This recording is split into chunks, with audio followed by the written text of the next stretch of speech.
안녕하세요. 부동산을 보는 눈 리얼아이 박감사입니다. 이번에 신생아 특례 대출이 나온다고 하니까 지금 잠깐 소강 상태를 거치다가 다시 내년에는 오를 거다 이런 기대감을 갖는 사람들이 있는 것 같습니다. 여지껏 부동산 시장의 뜨거운 과열을 맛봤는데 이 과열에 혁혁한 공을 세운 게 바로 영끌이죠. 영끌의 참여가 없었다면 결코 경험해보지 못하는 집값 수준 우리는 경험했고 그게 속절없이 추락하는 모습도 얼마 전에 겪었습니다. 영끌의 의미 다 알고 계시죠? 정말 영혼을 끌어모은 것과 같이 대출을 최대한 땡겨서 투자하는 사람들, 이런 사람들을 영끌이라고 일컫습니다. 비슷한 말, 빚내서 투자하는 비투 이런 말이 있죠. 어쨌든 투자를 위해서 자기가 할 수 있는 모든 수단을 동원해서 대출을 땡겨온 사람들, 이런 사람들을 우리는 영끌이라고 합니다. 젊은 사람들이 이 영끌을 많이 했어요. 제가 19년도 상반기에 유튜브를 시작을 했는데 그때 좀 집값이 꺾이는 모습이 나타나서 시작을 했던 건데 이런 영끌들의 등장으로 좀 시련의 시기를 겪었습니다. 그 당시 나왔던 기사죠. 혼인신고도 미룬 채 신랑집에 전세든 신부, 화제의 기사가 됐습니다. 영끌의 대표적인 케이스죠. 집값의 80%까지 전세 대출을 받아서 현금 1억을 가지고 5억짜리 집을 마련한 사례, 이걸 신문에 대서특필하고 이 방법을 활용해서 시장에 뛰어든 사람들 너무나 많이 있었습니다. 분양가 상한제 실시 되기도 전이죠. 앞으로 분양가 상한제 한다는 것, 너무 비싸게 분양하지 못하도록 하겠다 이런 조치를 한다고 하니까 그러면 집으로 벌어먹고 사는 건설사들 앞으로 더 이상 이제 집 안 짓고 하니까 공급이 부족해져서 더 집값이 오를 거다. 이런 논리가 펼쳐졌고 이로 인해 불안감을 느낀 사람들, 아직 자본을 마련하지 않은 상태에서 가용할 수 있는 최대의 대출을 활용해서 집을 사러 들어왔습니다. 이런 영끌들이 기존의 집값보다 훨씬 더 비싼 값에 서로 앞다투어 매입하면서 과열된 시장을 만들어냈어요. 5억짜리 집을 사는데 4억을 대출로 충당을 했죠. 80%를 전세자금 대출을 활용해서 집을 샀습니다. 이런 행태가 나오는 건 임대보다는 자가 소유를 원하는 2030 세대의 욕구를 무시한 정부 정책 탓이라고 엄청나게 비난을 했습니다. 근데 시장 경제에서 사고 싶다는 욕구만으로 살 수 있는 게 집일까요? 다른 물건들은 사고 싶은 마음이 있어도 돈이 없으면 못 사는 게 시장 경제인데 집에 대해서는 사고 싶은 욕구만으로도 살 수 있게 해줘야 된다 이렇게 이야기를 했습니다. 그래서 대출을 아무렇지도 않게 엄청나게 받아가면서 집을 샀어요. 이렇게 과거에 부동산 시장에 참여할 수 없는 그런 사람들조차 대출을 활용해서 마구마구 뛰어드니까 시장엔 투기 붐이 불었습니다. 또 이런 화랑에 맞춰서 정말 많은 아파트들이 공급이 됐는데 이거 공급하면서 슬금슬금 분양가를 올렸음에도 나중에 입주할 때 전세 주면 된다 이런 말에 사람들 거액의 빚을 진다는 것 인지하지 못한 채 그냥 투자에 뛰어들었어요. 입주 때 전세 보증금으로 잔금 치르는 방식으로 나중에 다 해결이 된다고 일단 분양받으라 이런 분위기에 휩싸여서 많이들 분양을 받았습니다. 왜 사람들이 이런 선택을 했을까요? 입주할 때 전세값이 분양가보다 더 비싸진 케이스들을 보여주면서 앞으로 계속 오를 거니까 지금 분양가 올라간 것도 다 전세금으로 잔금 치를 수 있으니까 걱정하지 말라고 이런 인식이 팽배했던 시기를 거쳤죠. 저금리 저물가 시대에 성장 동력이 없었기 때문에 부동산 띄우기를 통해서 경기가 나아지길 기대했습니다. 유동성, 즉 돈풀기를 한참 해댔죠. 문정부 초창기에 이미 과열의 조짐이 있었음에도 경기가 꺼질까봐 자산시장의 버블을 용인한 정책들을 했습니다. 핀셋 규제라는 명목으로 사람들의 과열된 심리를 식히기보다는 오히려 틈새를 줘서 더 투기가 조장되는 이런 시절을 겪었어요. 집 사면 오른다고 하니까 과도한 레버리지를 활용하는 것 열풍이 불었고 이 결과 등장한 게 바로 영끌족입니다. 기본적으로 풀린 유동성 외에도 신용대출, 전세대출, 회사 대출 받을 수 있는 모든 대출은 땡겨가지고 집을 샀죠. 여기에 지인, 가족들 갖고 있는 돈까지 좀 줘봐라 하면서 집 사는데 이 모든 자금을 투여했습니다. 무리해서 들어오면서 시장의 과열은 더욱더 극심해졌고 버블의 크기는 감당할 수 없는 수준으로 커졌어요. 여기에 코로나로 인해서 예상치 못한 유동성이 추가로 풀리면서 초대형 거품이 생성된 시기, 이게 우리가 겪어온 과열기의 모습입니다. 가격도 집값도 그에 따라 올랐죠. 제가 여기 선을 그어놨는데 제가 이때 유튜브를 시작을 했습니다. 금리를 살짝 올리니까 거래가 줄어들고 가격이 주춤하는 모습, 이런 상황이었는데 영끌이 대거 등장하면서 가격은 빠르게 상승하게 됐어요. 막대한 유동성, 여기에 코로나 유동성까지 엄청난 돈이 풀렸죠. 이거 빌려 쓰는 건데도 거의 거저처럼 썼기 때문에 사람들이 쉽게 선택할 수 있었어요. 여기에 분양가 상한제하면 공급 부족해진다. 임대차 3법 하면 전세난이 와서 또 집값이 오른다. 이런 분위기, 여기에 막대한 분양 물량, 이 모든 상황이 맞물리면서 시장은 과열기를 거쳤습니다. 그러다 더 이상 닿을 수 없는 가격이 되었고 금리를 인상해야 되는 상황이 발생을 했죠. 그러면서 거래는 사라지고 가격도 떨어지는 모습이 나타났는데 이로 인해 심한 부동산 경착륙의 상황을 우려한 정부는 다시 정책 자금을 풀면서 2차로 영끌을 유입시켜 또다시 시장의 반등을 이뤄냈습니다. 50년이라는 초장기 상품을 통해서 금리가 올라가도 이자를 많이 부담하더라도 일단 집 사지 못한 사람들 집 사게 해줘야 된다고 당장 급한 불을 끄기 위한 희생자를 모집을 했습니다. 모아놓은 돈이 부족하고 집값은 올라가니까 닿을 수 있는 가격의 집들을 사는데 혈안이 됐어요. 노도강이 그 대표적인 지역이죠. 1차 영끌이 유입이 되면서 노도강의 집값이 가장 많이 오르는 현상이 벌어졌습니다. 영끌이 접근 가능한 서울의 외곽 지역, 여기에 가서 예전에 쌌던 집을 훨씬 비싸게 사주니까 가격이 올라갈 수밖에 없었죠. 대출 규제가 덜하고 임대차 3법 전세값 이슈까지 맞물리면서 갭 투자도 용이하게 되니 영끌들이 여기 가서 집을 샀습니다. 노도강에 이어서 강동구, 중랑구, 비교적 중저가의 가격을 유지하고 있었던 지역에 가서 기존 사람들이 산 것보다 훨씬 비싼 값에 이 집들을 사줬습니다. 1년 사이에 매매가가 25% 이상, 거의 체감상은 2배 가까이 올랐죠. 관악구도 9억이 넘는 아파트가 늘어나고 노도강 전세가가 7억을 돌파했다. 이런 기사가 나오던 게 20년도 말의 이야기입니다. 그렇게 과열됐던 노도강, 그들을 끝으로 거래가 줄어들고 가격도 주춤하기 시작했던 거 21년 말의 이야기입니다. 패닉 바잉으로 몰렸던 노도강 가격 뚝뚝 떨어지고 외곽부터 집값이 곡소리 난다고 이런 기사가 나왔어요. 영끌이 비싸게 사준 아파트 값부터 멈추기 시작을 했고 가격의 하락이 나타났습니다. 올해 초 결국 집값이 반토막이 됐죠. 영끌족의 성지로 일컬어지던 노도강 지역 집값이 반토막이 됐습니다.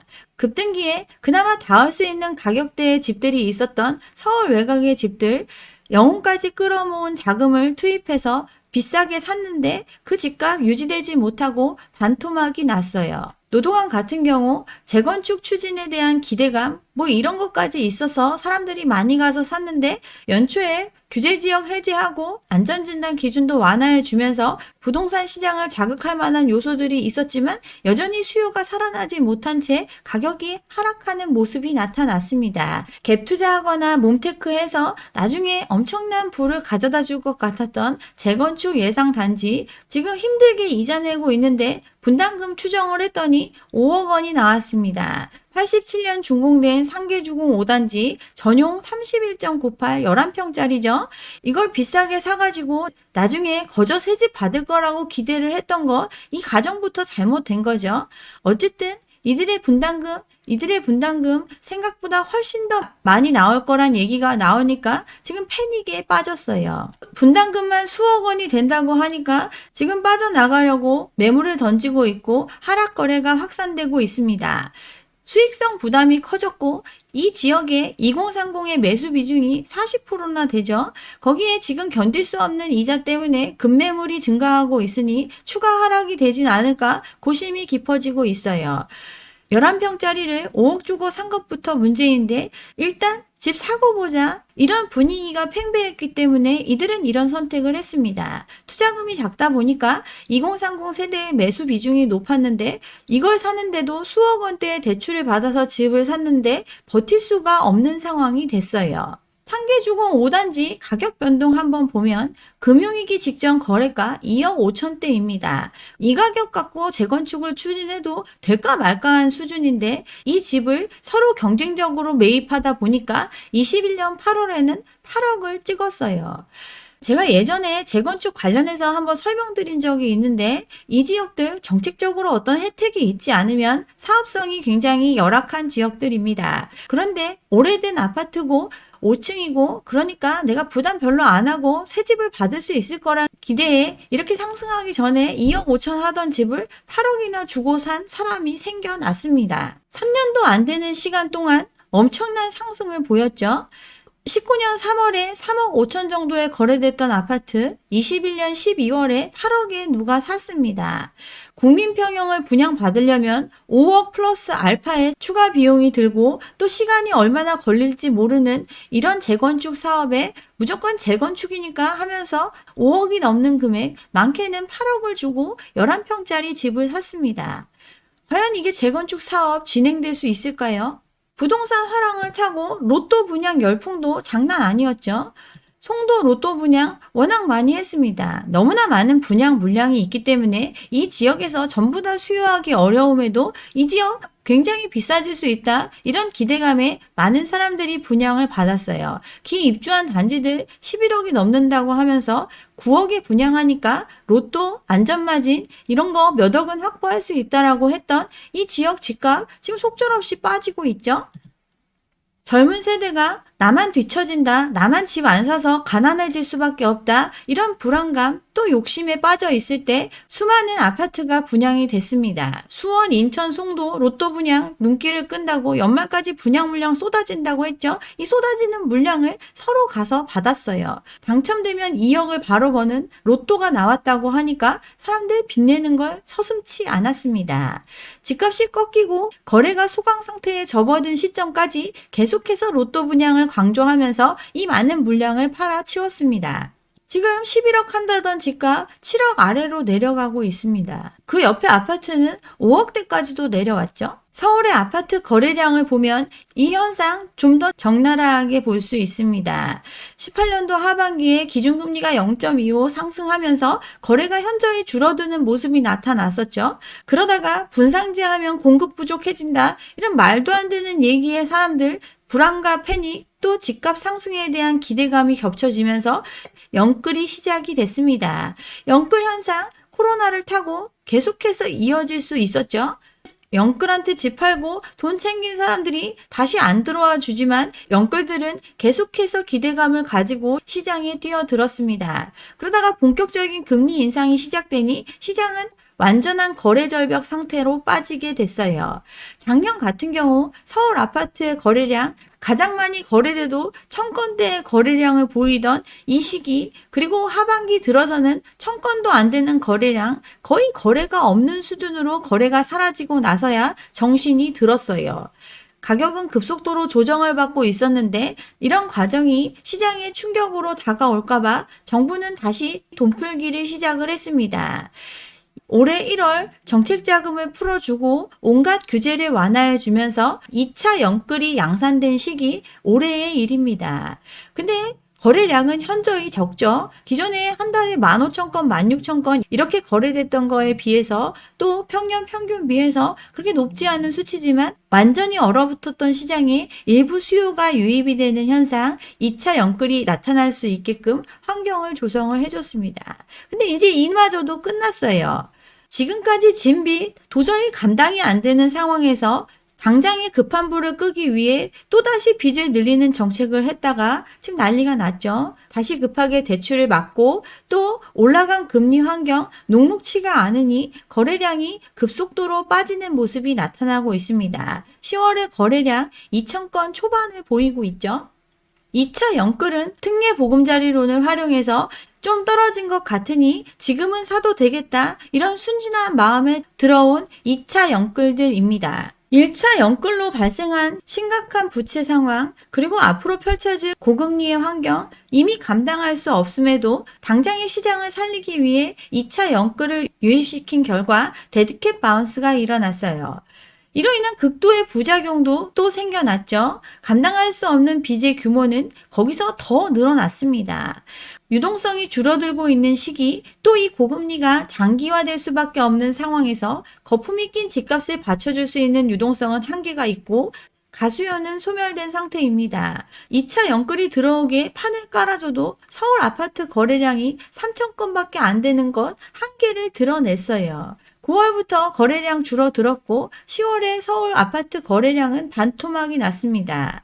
여기에 기준금리 올려야 됨에도 불구하고 심각한 가계부채 문제 때문에 금리도 못 올리고 계속 동결하고 있는 한은과 정부 엇박자를 냈죠. 이러다간 우리나라 망하게 생겼다고 하니까 이제서야 대출을 잠그게 됐고 태세를 전환하고 있습니다. 그렇지만 이미 들어온 사람들 이제 이 빚의 수렁텅이에 빠지게 됐습니다. 근데 또다시 이제 3차 연끌이 나타날 수 있는 정책 하겠다고 하고 있죠. 그리고 이걸 기대하면서 다시 집값이 오를 거다 희망 회로를 돌리는 사람들이 있습니다. 근데 이 3차 연끌은 불발탄에 그칠 개연성이 매우 높습니다. 이미 신혼부부 특공, 생애 최초 이런 걸 통해서 시장을 다시 살릴 수 있는 미래 수요까지 모두 소진된 상태입니다. 거기에 정고점을 회복하지 못한 채 잠깐 반등하다가 다시 급속도로 가격이 빠지는 모습이 나타나니 심리는 얼어붙고 있어요.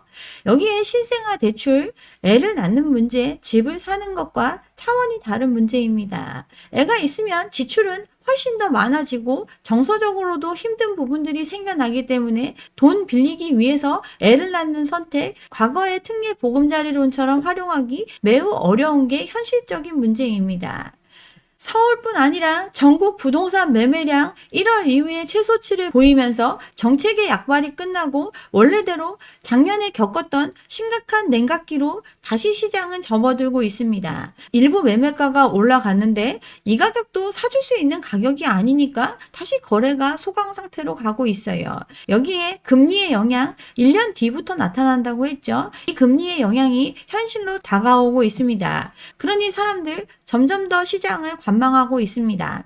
똘똘한 한 채 집값도 무섭게 떨어지는 모습이 나타나고 있죠. 잠실도 5억이 빠졌습니다. 영끌들이 주로 참여했던 지역의 집값부터 또다시 떨어지는 모습이 나타나고 있고 고금리의 특례 대출이 강화되고 거래는 끊기고 매물은 계속 쌓여가는 모습이 나타나니 시장은 다시 침체되는 분위기로 가고 있어요. 서울의 아파트 매물량 올해 초에 5만 건 정도 됐었는데 지금 8만 건이 넘어섰죠. 여전히 고금리 기조가 이어지고 경제 상황도 좋지 않으니까 비관적인 관점이 이제 늘어나고 있습니다. 얼어붙고 있는 거죠. 또 지금 잠깐 올라간 가격도 고점이라는 인식이 확산이 되고 있고 탈출하려는 사람들 경쟁적으로 하락 거래가 이루어지면서 이런 기류를 접한 사람들의 심리 꺾이고 있습니다. 한 달 만에 2억이 떨어졌죠. 집주인이 속탄다. 이런 기사들 매일매일 나오고 있어요. 데드캣 바운스에 2차 연끌로 집 샀는데 집값 떨어지는 모습이 나타나니까 지금 마음이 편치 않죠. 강남도 하락 거래가 이어지고 있고 지금 금리가 내려가거나 경기가 회복된다는 경제적인 여건이 급반전하지 않는 한 앞으로 조정기가 계속될 수밖에 없는 것 우리 앞의 현실입니다. 분당 평촌 1기 신도시 거래량도 급감하고 있어요. 또 가격도 떨어지고 있죠. 1기 신도시 특별법을 연내에 통과시키겠다. 이런 정치적인 얘기도 나오고 있지만 굳건했던 강남권 가격도 빠지니까 1기 신도시 가격 탄력을 받지 못하고 있습니다. 주택경기 침체와 맞물리면서 약세가 지속되고 있어요. 영끌에 몰렸던 노원지역 하락 거래도 역전세도 서울에서 가장 많이 발생하고 있습니다. 16억 아파트가 10억에 팔렸다. 집주인들 심란하게 하는 기사들 연일 나오고 있죠. 판교의 대장주도 16억 하던 게 10억에 팔린 거래가 찍히니 사람들 불안감이 커지고 있습니다. 여기에 또 충격적인 리포트가 나왔죠. 앞으로 아파트값 30% 더 내릴 수도 있다라는 얘기가 나왔습니다. 고점 대비해서 최대 50%의 하방 압력을 받고 있다고. 이 얘기는 자기가 투자한 원금도 날리고 집도 뺏기고 남는 빚은 계속해서 갚아가야 하는 상황이 닥칠 수 있다라는 걸 의미합니다. 그나마 사람들의 심리를 버텨주던 것, 상반기에는 경기가 안 좋더라도 하반기에 회복할 수 있다라는 이런 희망적인 기대감, 그리고 미국이 더 이상 금리를 올리지 않고 오히려 금리를 내리는 조치를 할 것이다. 이걸 예상해서 우리나라가 더 빨리 금리를 낮출 것이다라는 이런 헛된 기대 때문에 사람들의 심리를 지지할 수 있었어요. 근데 금리 계속 오르고 있죠. 주담대 금리 인상 끝나지 않았습니다. 우리나라 기준금리는 동결하더라도 시장에서 동구하는 것 어려운 게 팩트입니다. 조달금리가 올라가면 대출금리가 상승하는 것 당연한 일이죠. 지난해 레고랜드 사태로 인해서 자금 시장의 경색이 심각했었는데 이거 연명 조치로 1년 밀어놨던 거 1년이 지났기 때문에 다시 똑같은 문제로 발생하고 있습니다. 금리는 오르고 또 이 금리가 지금보다 현저히 많이 오르지 않더라도 이런 금리 환경이 상당 기간 지속될 것 예정되어 있는 현실입니다. 여기에 우리나라 경기 회복 되게 요원한 상태죠. IMF 2028년까지 우리나라의 경제 성장률을 2%대의 성장률로 봤습니다. 전방위적으로 구조개혁을 하지 않는 한 이런 성장률에서 벗어나기 어렵다라고 경고를 했어요. 우리나라 올해 성장률 1.4, 2%도 안 되는 성장률을 기대하고 있습니다. 내년에는 2.2%, 그 이후로는 2.1에서 2.3% 정도 이걸 예상하고 있습니다. 중국의 경기 회복 아직 안 되고 있고 중국이 좀 나아지면 우리도 조금 더 성장할 수 있다라는 기대가 있지만 중기적인 시야에서 2%대 초반의 성장세를 보일 거라고 외국에서는 판단하고 있습니다. 한국의 경제 성장률 2% 안팎의 잠재 성장률을 보인다는 것, 저성장의 시대를 꽤나 오랜 시간 가져감을 뜻합니다. 이거 원래 갖고 있었던 구조적인 문제입니다. 집값이 이렇게 올라가니까 애는 안 낳고 인구는 줄어들고 늙은이만 많은 이런 구조가 고착화되고 있어요. 장기적인 성장세에 활력을 불어넣기 위해서는 구조 개혁 말고는 방법이 없다라고 이야기를 하는데 이거 쉽게 이루어질 수 없는 부분이죠. 메르스 사태, 세월호 사태를 겪었던 그때의 경기 완전히 얼어붙었었는데 그때도 경제 성장률 2.8%입니다. 작년의 경기 좋다고 느끼는 사람 별로 없죠? 그치만 작년의 경제 성장률도 2.6%대입니다. 근데 앞으로 예상하는 거 2%대 초반을 예상하고 있습니다. 이미 심각한 부채 문제 때문에 이 부채의 스트레스가 너무 커져 있는 상태이죠. DSR 예외 적용으로 이미 돈을 빌려간 사람들 만기가 도래하고 이제 예외 없이 DSR을 따지게 됐어요. 그동안 실수요를 위한다고 DSR 예외 적용을 시켜놓은 전세자금 대출, 중도금 잔금 대출 이런 것들 다 건전성 문제 때문에 DSR 규제 범위 안에 넣는 걸 논의하고 있습니다. 즉 과거보다 훨씬 더 돈을 구하기가 어렵다는 것을 의미하고 또 빌려도 훨씬 비싸게 빌릴 수밖에 없는 그런 상황입니다. 이 얘기 예전에 내가 살 때보다 훨씬 더 안 좋은 조건으로 돈을 구해서 내 집을 더 비싸게 사줄 수 있는 사람 없음을 의미합니다. 가격이 조정될 수밖에 없는 이유죠. 그리고 이제 3차 연끌을 기대하고 있는데 자금을 활용할 수요 어디서 더 늘어나지 않습니다. 이미 들어온 거죠. 신혼부부 생애 최초 이런 사람들이 대출을 활용해야 되는데 들어올 사람들은 이미 다 집에 발이 묶여 있습니다. 5억에 80%의 대출을 활용해서 3%대 초반에 빚을 내서 들어온 사람도 이미 영끌이고 이미 영끌한 사람들이 가장 큰 희생을 치를 대상입니다. 최악의 피해를 볼 수밖에 없어요. 그치만 발생하지 않을 수도 있었던 2차 영끌을 모은 것 의도된 피해라고 볼 수 있습니다. 부추겼기 때문에 수요가 사라진 시장에 또 희생자를 자처하며 들어오준 사람이 생겨났습니다. 앞으로 3차 영끌, 신생아 대출을 활용해서 집을 사주는 수요 또 나타날 수 있겠죠. 그치만 과거보다 훨씬 더 적은 수에 그칠 수밖에 없고 이게 대세적인 하락을 막기엔 역부족이라고 생각합니다. 선을 넘은 대책을 통해서 계속해서 시장을 부양하려고 하는데 이미 늦었어요. 네, 여기까지 오늘 준비한 내용이고요. 오늘 제 영상이 좋았다면 좋아요와 구독 잊지 마시고 다음 영상도 함께 해주시기 바랍니다. 감사합니다.